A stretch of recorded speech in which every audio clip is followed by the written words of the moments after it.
Fertility rates, which is the number of children per woman, is falling in much of the world, especially in developed countries like the United States, like Europe, even in China and India.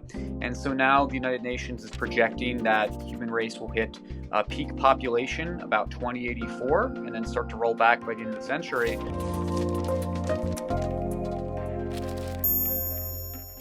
This is tied to development. The single most important variable is women's education, sex education and professional education.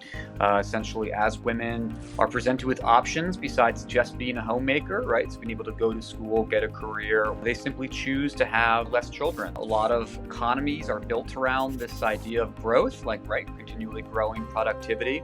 And a lot of social systems are built around the young paying for the old. You need to pay more in benefits, you need to pay more in healthcare and in pensions, right, for that segment. And at the same time, you're losing population from your working age, right, your taxable tax base. So you get to pay more on one end, and there's less input coming on the other end. That can put a real strain on society, so I'm prepared for this. The good news is a lot of demographers say this doesn't have to be a giant crisis. Climate change is a really big concern right now. People in the wealthy nations are using way more fossil fuels than people in the developing world.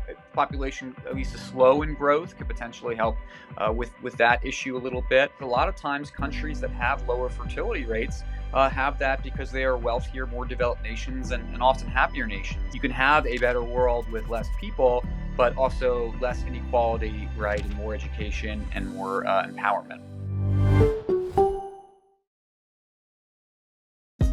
Hey, thanks for watching. If you like this video, check out these other videos from USA Today to stay up to date with all the latest news.